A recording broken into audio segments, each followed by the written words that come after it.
if necessary.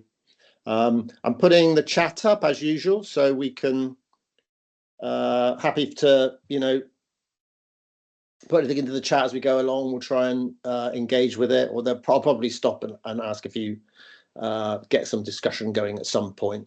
So this is the second part of the, when we're looking at key works and practice. I think the idea of this is that I think, for me, these are people that everyone should kind of know about, whether you're an illustrator or oil painter or jewelry designer, in terms of our culture, our creative culture. These are kind of people that we should kind of know about.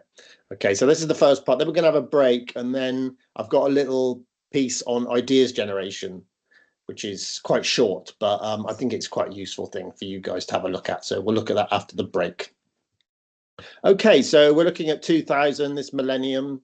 Start off with everybody's favorite, the wonderful Jeff Koons, and this is Balloon Dog, beautifully made, finished stainless steel mirror finished surfaces, complete opposite, of course, of Cuddly Toys. Kitsch. And here's Jeff here posing. The master. Jeff is the master of self-publicity and creating an image. He's a scream, let's be fair. He's hilarious, and I love him for that. And you see his works, they are beautiful, beautifully made. And the most expensive work ever sold by a living artist. So, you've got to hand it to him. But yeah, always good fun. Always good fun. A little more serious, of course, is Julie Mehretu. Yeah, this would interest Josh. His illustration, very important painter, but kind of works on an illustrative area. She's makes these big multi-layered sort of paintings, and she builds up like maps. So quite often this series is about kind of socio-political changes, like urban buildings, and she incorporates things like weather charts and city grids. So they look kind of like abstract, but they are actually often based on real stuff going on and facts and information from more scientific sort of areas. And they're usually quite big, and yeah, they're very beautifully produced. They seem to have a lot of, I like about what they have a lot of depth, don't they? They have a lot of sort of like layering, which sort of leads you in and out and around. So it's this kind of movement around her pieces, which are yeah, pretty lovely. So American artist, called, born in 1970. So she's oh gosh, okay. So now we're going to go a bit crazy. So this is one of those things that everyone kind of like puts up there as a real extraordinary piece of work.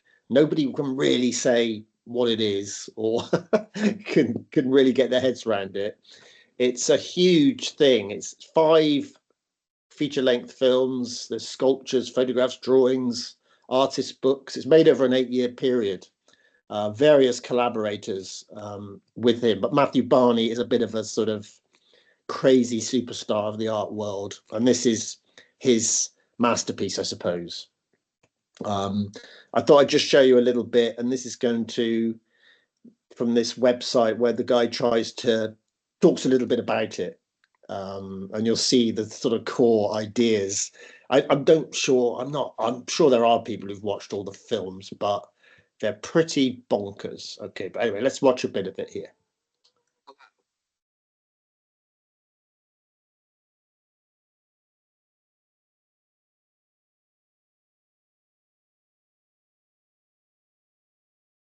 Drawing, photograph, and art. This project was helmed by contemporary artist, filmmaker, and mountain climber Matthew Barney, who is an interesting character, to say the very least. This video will just be assessing the 5 films of the cycle, which vary greatly in runtime and were released out of order. The films can be viewed in any way, though. The numerical order is most thematically resonant, but viewing it in the release order, 4, 1, 5, 2, and then 3, will reveal the gradual increase of production quality, as well as Barney's evolution in scope and ambition. But what is the cycle about? Well, balls mostly. The series has a lot of balls in it. The title alludes to the cremaster muscle, which raises and lowers the testicles in response to temperature. There you go.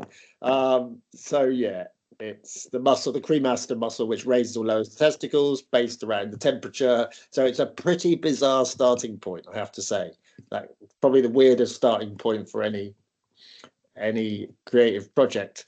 Obviously, it's not all about that. It's certainly not. And I've dipped in and out of it, and it is extraordinary. The production of some of it is spectacular.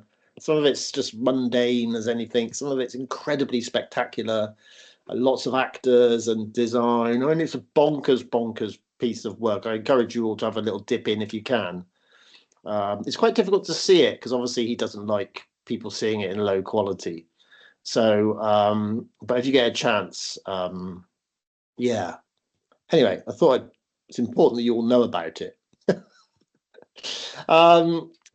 Move on to 2003, Olafur Eliasson, I guess, the Danish environmental artist who you've probably come across. This is the weather project from the Tate in 2003. Extraordinary glowing sun, and the turbine hall filled up with this sort of fog.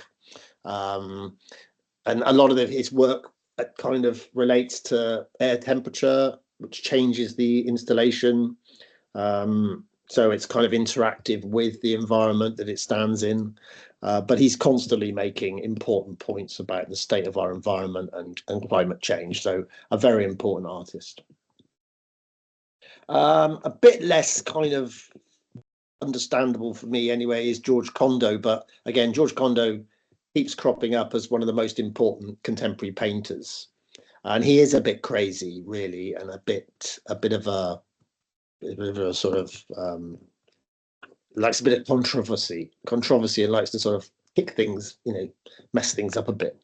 He keeps coming out with these phrases. So he coined the term artificial realism, whatever that is. So he's trying to sort of like establish his painting as outside of traditional genres.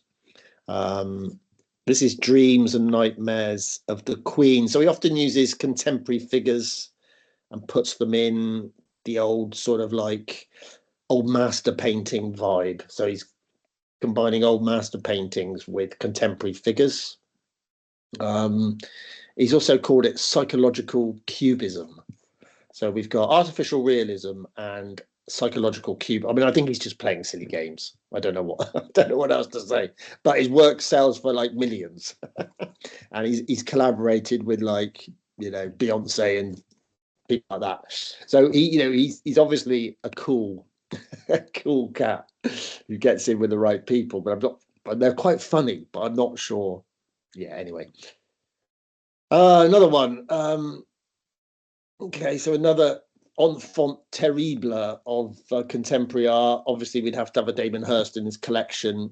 I've chose to put this one in because I think it shows Hirst taken to his extremes. This is For the Love of God from 2007. 8,601 diamonds. Original teeth in there. It cost 14 million to produce. Showed at the White Cube.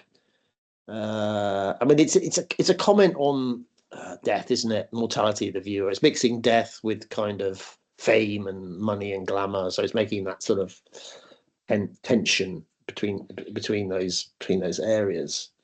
It was bought supposedly for 50 million, and supposedly by Hirst himself, who as part of a consortium. So he paid to have it made and then bought it as part of a consortium, supposedly. I mean, it's madness. And sorry, I'm being a bit outspoken this morning, but I'm not in the mood to take any rubbish from these artists. Come on. I mean, it's a beautiful thing, but gosh, come on, 50 million. Buy it yourself. Whether it makes, anyway, it's Damon Hirst, isn't it? It's Damon Hirst. What do we expect? But just like Jeff Koons, just like Condo, all these people seem to make the statements and get the news and get the headlines. And welcome to the world of contemporary art. That's what happens. Some relief. Fantastic. So yeah, obviously an artist who's very, very serious, has great intentions, makes beautiful pieces of work. This is a different level, isn't it? Ella Natsui, the African artist who uses recycled materials. He uses, bottle tops, discarded metal, foil, bottles, all that sort of thing, bottle caps, to make these beautiful sort of textile-based sculptures, wall hangings quite often. But they do have, the thing is about these, they do have a serious comments to make, don't they? So this is called Bleeding Takari 2. So the blood appears to drip off the cloth onto the floor. But, obviously blood is not just about harm or death or whatever. It's what makes us go, isn't it? It's the heart. It's the heartbeat. And he sees this as the kind of like, the fabric of post-colonial sort of Africa. A lot of his reference, he uses stuff from the old colonial trades. So he's mixing that contemporary feel of Africa with detritus from the colonial period. Yeah, and to make just beautiful things. So they have this sort of resonance, don't they? This depth, which not sure if a Kondo has or a Hearst necessarily. He has a team of people working with him. There's great videos of Natsui working in Africa. So he has a team of people working on these because they're endless. They're very, very time consuming. You're making things out of silver foil and bottle caps and stuff. So he needs a lot of help, basically. So we need to feature some designers in this. We're talking about influential figures from the 21st century since 2000 in the creative world. And we've got to have some designers because design is such an important part of our cultural life. So we've got Jony Ive here, who's probably one of the most important designers of this century. Did a lot of the big stuff at Apple, so changed the way Apple built the Apple brand, I guess. Even designing like the iOS, the operating system, and also things like the Apple Park, the Apple stores. So he's behind the architectural projects. There aren't many industries, I suppose, that have such really, really definitely recognizable brands. There's a few, aren't there? We could name quite a few, but Apple is one of them. It's so kind of embedded now in our psyche. I think even more so than like Microsoft and Google and stuff. It has an identity. They are huge brands, aren't they? But I think Apple has that, I don't know, the beauty in the design, which those Google and Microsoft just don't have really. They're just sort of logos, I suppose. Jony Ive, very important.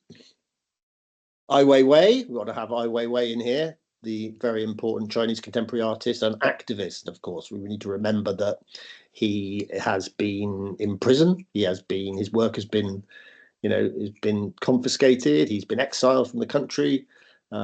He's had all sorts of issues with his homeland because he makes political points about it. This one's about an earthquake in Sichuan, China. More than 80,000 lives disappeared. Many of the dead were young people, school or university. And this is a piece on the side of the building here. It's called Remembering. And this is made out of bags, children's bags and satchels, different colors. Okay. And it spells out remembering. Yeah. So it's a lovely piece of work. It's very cleverly made. He was frustrated because I think the deaths and the cause of it and everything and the how it was dealt with were kept a bit quiet by the Chinese authorities. So he dug around to find out a bit more about how many, what the response was, how the children who were injured were looked after, the fallout from it. and that made him produce this work. Okay, Ai Weiwei. Marina Abramović, so another very controversial artist, who's, again, like Jeff Koons, she is one of the best at self-publicity, about getting herself out there as a very, very important person. But I think, I think we need to think, okay, the medium of performance art, she is the top person, forever in history. There's been no one else who's as important as her with performance art. And I suppose it's like saying, well, painting, who's the most important artist in painting? You could say Van Gogh, you could say Picasso, whatever. Who's the most important in film? Who's the most important in photography? So she is incredibly important as an artist. But some people sort of say, well, it's not really art, is it? And that's something that she quickly throws back at you when you hear her talking about it. So Serbian artist, constantly doing these crazy projects. This is The Artist is Present from 2009, where she sat in the gallery, I don't know for how long, for a long, long time. 3 months, actually, every day for 3 months. She sat in the gallery on that chair, and people would come and sit opposite her. And they could sort of do what they want, really. Well, they couldn't do what they want. There was a face-to-face silent interaction. That was what it was. So it's like about human connection, vulnerability, and presence. So these are big themes, and I've been to one of her pieces at the Serpentine, where it was just an empty gallery and people were just wandering around, and she came in and was like, took you and sat you in a chair and just whispered something in your ear, and then went on to someone else. So it was like this kind of, quite intimate interaction. It was very, very strange. I didn't really know kind of what to expect. But it's that kind of place where theatre performance cross with visual arts, isn't it, and the arts. And I think that one of the things about it is also very beautifully visual. Often she wears these lovely dresses, or the gallery is beautifully, simply designed. So it does have a very beautiful design about the whole thing as well. Okay. But yeah, she's got to be in there. I think it's worth listening to her being interviewed. She's always really, really interesting. She's a real character, she's a real personality. And she's always worth some time. Christian Marclay's The Clock. Yeah, this is a fantastic piece of work from 2010. It's basically a piece that took him years and years to get permissions to use. So he uses little clips from films, which show the precise time. So it's difficult to explain. In fact, I'm going to show you a little bit now. But it's actually synchronized. When I saw it in London, it was synchronized with the time. So if I was in there at, what's this, 2 minutes past 2, I would see this bit of the film at 2 minutes past 2. Yeah, and if I was still there at 20 past 2, I'd see the bit that said 20 past 2. So it was synchronized with real time. And it is a magnificent piece of work. I'll show you a little bit. It's difficult to get good footage of this, but this is what we can do here.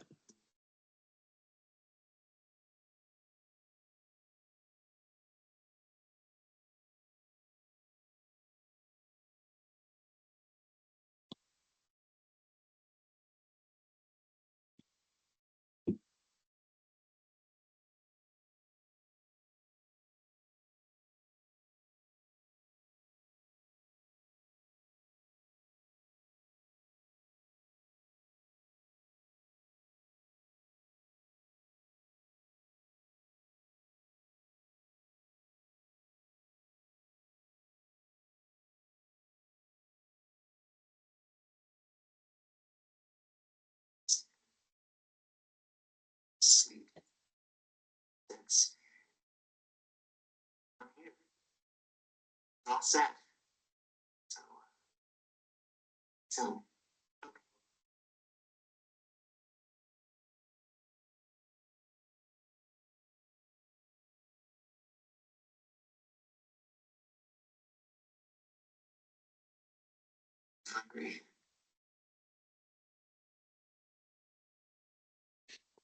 Okay, so it's not clip. It's very difficult to find them. But you can see how it goes from, here we are at 4:31 or whatever. He's talking about it being 4:32, and then we go into the next clip, and it's gone 4:32, and then she looks at her watch to say. So each clip takes us on a minute or two. Okay, and it's 24-hour long, a looped 24-hour video supercut. And it is absolutely mesmerizing. And these are all films that some of you might have seen, some quite contemporary films, some really old films, just grabbed from existing films. So it's a fantastically impressive piece of work and really, really ambitious, Okay, Lady Gaga, let's move on and have a look at her. So she's in here with her meat dress from 2010. So she wore this to the MTV Video Music Awards, made entirely out of raw beef. Time named it as the top fashion statement of 2010. So it's one of the most controversial fashion statements of the century, I guess. But yeah, what's it all about? Okay, come on, in the chat. See what do you reckon? What was Lady Gaga's point? So we're talking about context, aren't we? Context at play with these creative outputs. What context? A lot of context at play when we analyze this work. What are we thinking about? Anyone got any ideas? Put it in the chat while I have a slurp of water.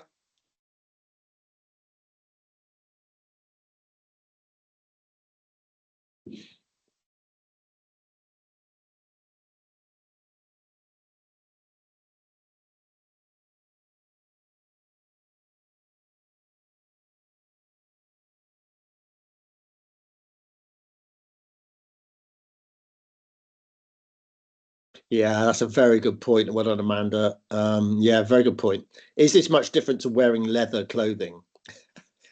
That's a really interesting point. I guess it is for Lady Gaga. She's wearing this beef next to her skin, but yeah, it's kind of the same statement, isn't it?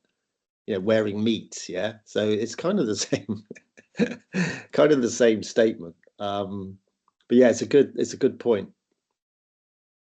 What about the context? We have to talk about when we analyze work. What are the discourses or sort of areas of discussion that we kind of like we're going to sort of tap into from this?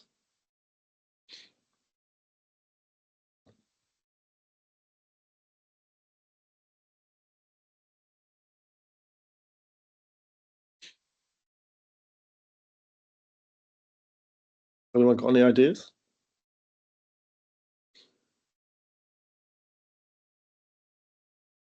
I guess the kind of this idea of us being a piece of meat, is quite an interesting one, isn't it? Like we often, a meat market. I don't know what that is, but that's not a very nice term for. Is that a term that's used for fashion shows or something? Maybe, I don't know. It's not a very complimentary term, is it? So I think she's sort of kind of getting at that a bit. The fact we're, the fashion industry, I guess, and they're going to look at like the bodies, that are being kind of used to sell things. Maybe, but I think the main one is the environmental one, isn't it? Clearly, this is kind of an environmental statement, isn't it? I mean, whether it's in what way it's being made, I'm not quite sure whether it's a kind of like positive or anti-environmentalist sort of, but I think it's that kind of what Amanda's saying. Maybe it's taking that idea of wearing leather or wearing animals to an extreme, and our kind of, I mean, you could say sort of our abuse of animals or our sort of like, our misuse of the environment, I guess. So there's a kind of a lot of little things going on here with this, bringing together of different sort of arguments and different contexts in a piece. So I think what's interesting, of course, is quite a simple thing, but it raises some quite complex issues. I think that's the interesting thing about it. Okay, so let's move on then. So another designer, Philippe Starck, the French, is an architect, designer.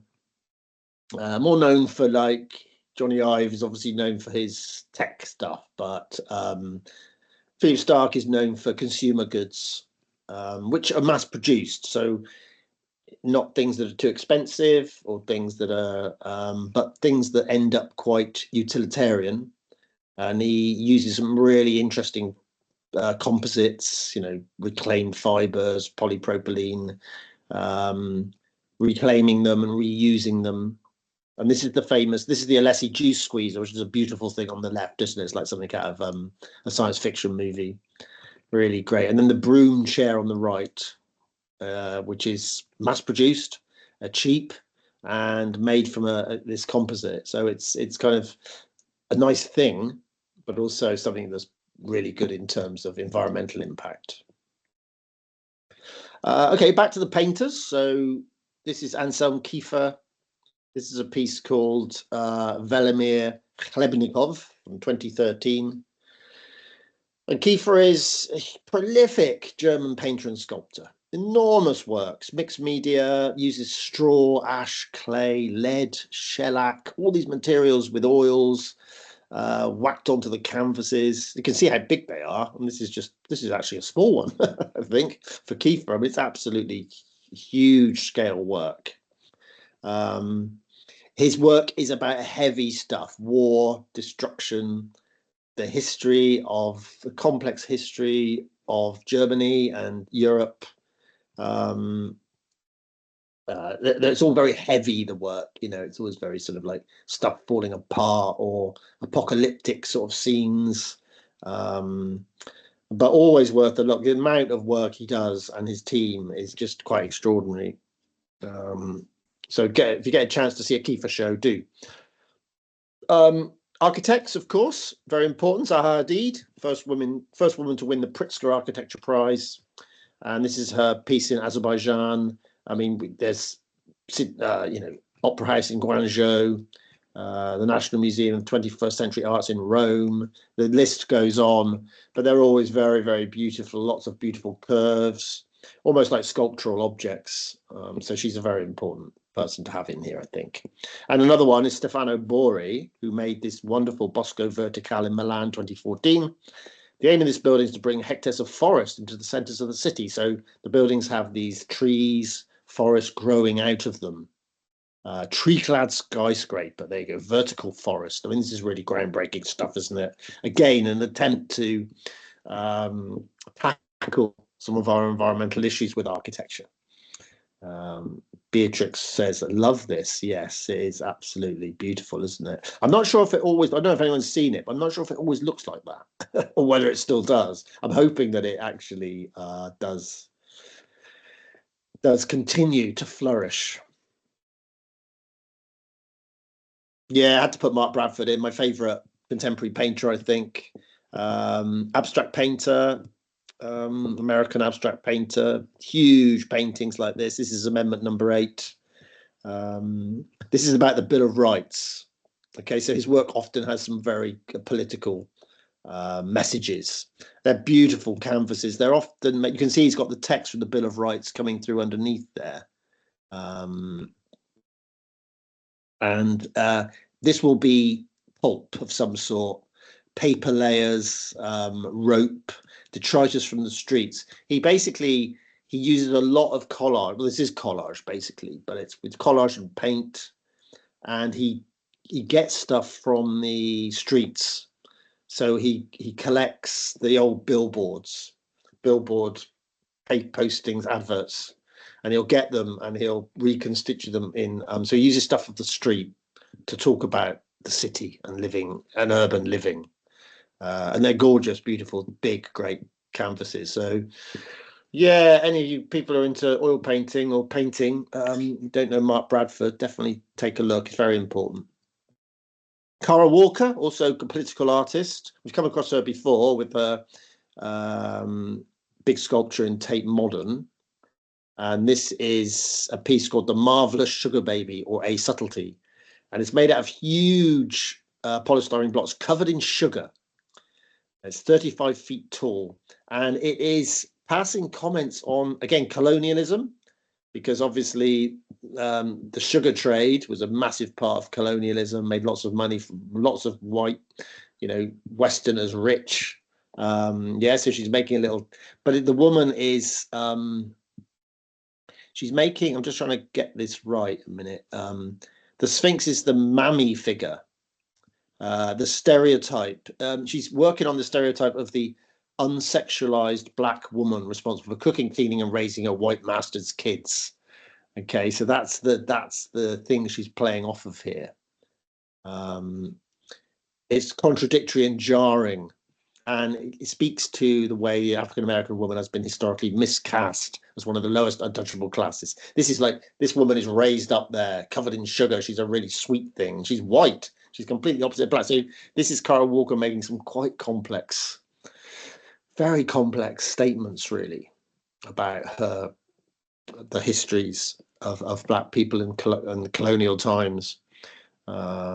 Yeah, a really, again, incredibly ambitious piece. Gursky,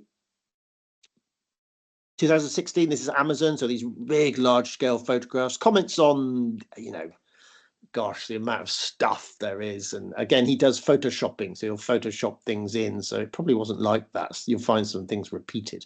But it's about the scale of stuff, isn't it, in the world? And these are large-scale prints of large-scale activities, kind of like an abstract painting. I mean, his photograph Rhine 2 sold for $4.5 million in 2011. So he's a big selling photographic fine artist. Glenn Brown, fascinating painter. And what I love about these is he appropriates paintings. So he will start off just copying, usually an old master painting, and then he'll just distort the colors slightly, change things. He's been accused of plagiarism quite a few times, but he does just fiddle with things a bit, what we call appropriation. I love his titles, On the Way to the Leisure Centre. And they don't seem to bear any resemblance to what's going on. But yeah, they're lovely paintings. And Yayoi Kusama, we have to have her in here. Some of you probably know her. This is Light to the Heart of a Rainbow. Sculpture, installation, these beautiful big coloured dots. The great installations to go into, and she's lived voluntarily in a psychiatric hospital in Tokyo for the last 40 years. So she's a very, very interesting character, and always worth seeing. Animation. So one of the most important animators of the 20th century is Miyazaki, Japanese animator. Studio Ghibli, of course, which some of you will know about. Masterful storyteller. One of the most accomplished filmmakers in the history of animation. We'll see a little bit here.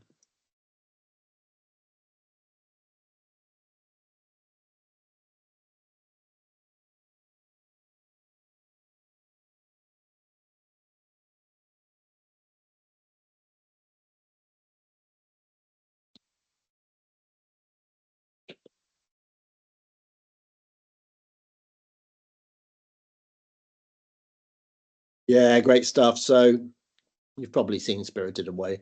It is a fantastic film. It's full of creative ideas, invention, going back through time, wonderful narratives, great characters, beautifully drawn. Yeah, fantastic. And then, of course, we've got to have Banksy in here. And I didn't know which one to choose, really, but I thought Love is in the Bin, as it's called now. 2018 intervention where the piece in the gallery auction was timed to it was timed to actually get chopped up, get shredded during the auction. So it was a bit of a shock when it started doing this. Incredible statement from Banksy. So funny, Banksy. I mean, everything is funny, but also some really serious kind of like statements in this stuff. I mean, all good normally. Yeah. And this is an absolute cracker. If you get to go, I mean, lived in Bristol for 20 years, so I was like around quite a lot of the time when Banksy was starting out. If you get a chance to go to Bristol and do the Banksy tour, I'd really recommend it. You can go the Banksy tour. There's quite a few of them. Take you around the streets and show you some of his works, which are still hanging around in Bristol. It's fascinating tour. Who is Banksy like as an artist? We don't know. We don't know. That's the amazing thing about it. Thanks for your question, Sumaya. I forgot to say, we don't know who Banksy is. I mean, there's a lot of people who do know, and there's lots of rumours, but no one's prepared to actually say, yes, I am Banksy, or this is Banksy, because no one wants to give it away. No one wants to be the idiot who gives it away and spoils it for everyone. So it's managed to keep anonymous for all these years. And yeah, it's a fascinating story. Again, just we could do a whole story on Banksy, whole lecture on Banksy, but we need to move on. I've put this one in because this is the first AI generated portrait. So this is done by what's called the Obvious. They're called the Obvious Collective, Paris-based collective, and Christie sold this for $432,000. 15,000 portraits. The AI algorithm accessed 15,000 portraits in various periods and came up with that. And you can see the signature down here is like the algorithm or whatever that came up with it. I mean, it's pretty terrible, isn't it? But I thought we had to put it in to acknowledge, the AI thing. William Pentridge. I haven't got a video here, but he is just, anyone who's an animator, an illustrator, fine artist should definitely engage with. He's very, very important South African artist. Wonderful, wonderful drawing skills. A lot of political stories, really interesting animation techniques, huge engagement in some of these projects. Okay. And from China, a lot of great artists emerging from China in the last 5 years. Lu Wei is fantastic, makes these wonderful installations and sculptures. Looking at sort of excess, corruption, cultural anxiety. There's humor and satire in there. So again, a lot of complex messages through this fine art practice. And then Jimmy Terrell is probably, we haven't really got any illustrators in here, but Jimmy Terrell, probably of all of them, is the one who would come up as being the one who's made most sort of like steps forward for illustrations, worked for Radio 1, Glastonbury festivals, artists like Beck. So very engaged in contemporary music culture, but also, as you can see, this one's for New Scientist. So he's quite happy working across a whole range of contexts. That's Jimmy Terrell, very important illustrator. Just a couple more left now. So now we're coming up. We've got Amy Sherald, who's incredibly important contemporary American painter. Makes these very sort of lovely, quiet portraits, and very politically charged. Okay, so this is Breonna Taylor. She was the 26-year-old Black American woman who was shot in Louisville, Kentucky.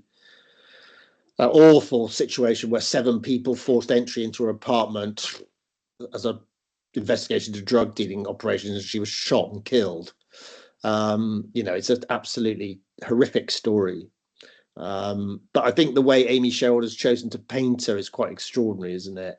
This beautiful, calm, sort of dignified, positive individual, very in control of things, very relaxed. It's completely at odds with the way she ended her life. So I kind of guess it's one of those things where we talk about context. We need to know the context of this in order to get the strength of the painting. I think if you didn't know who Breonna Taylor was, if you didn't know Breonna Taylor's story, and you saw this in the gallery, we would be like, oh, well, it's a nice portrait. But as soon as you know the context, it suddenly becomes extremely powerful. Okay. Okay, last one then. So bring us up to date. This is Machine Hallucinations or Nature Dreams. And this was designed for the Koenig Gallery. And it's AI. So a giant data sculpture displaying machine generated dynamic pigments, all kind of like mixed up and moving and kind of projected. It is pretty mad. And I can show you a video which show you.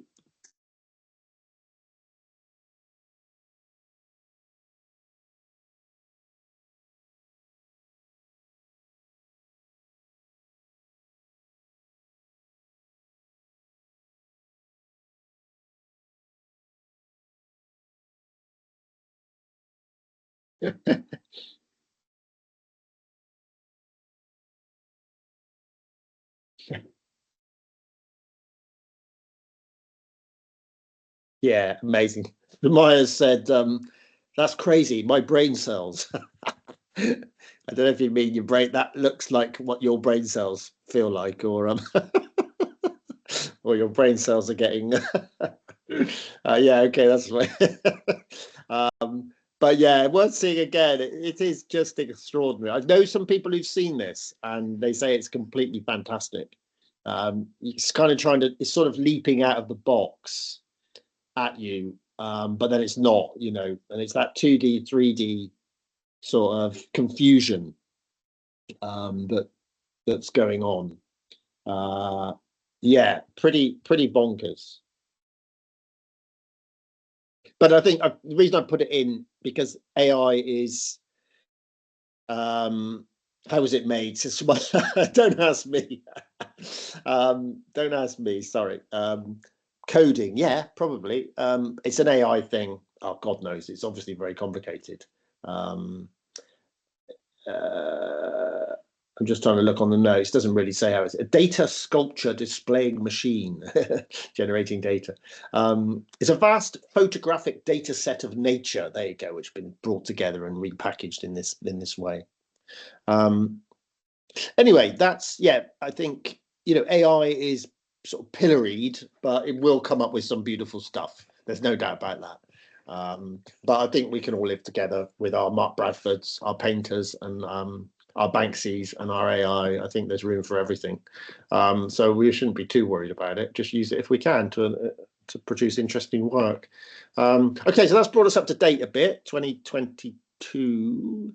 Do you want to think over? We'll have a break now. So have a little think about this, and we'll come back at 11 o'clock. Okay, come back in 14 minutes. From this small sample of iconic 21st century works, are there any noticeable trends or directions coming out of it that we feel might be picked up with work that's coming now from now onwards? Okay, so any trends or directions we can see. So have a think about it, put it in the chat. I'm going to stop the recording now. And I'm going to go get myself a cup of coffee.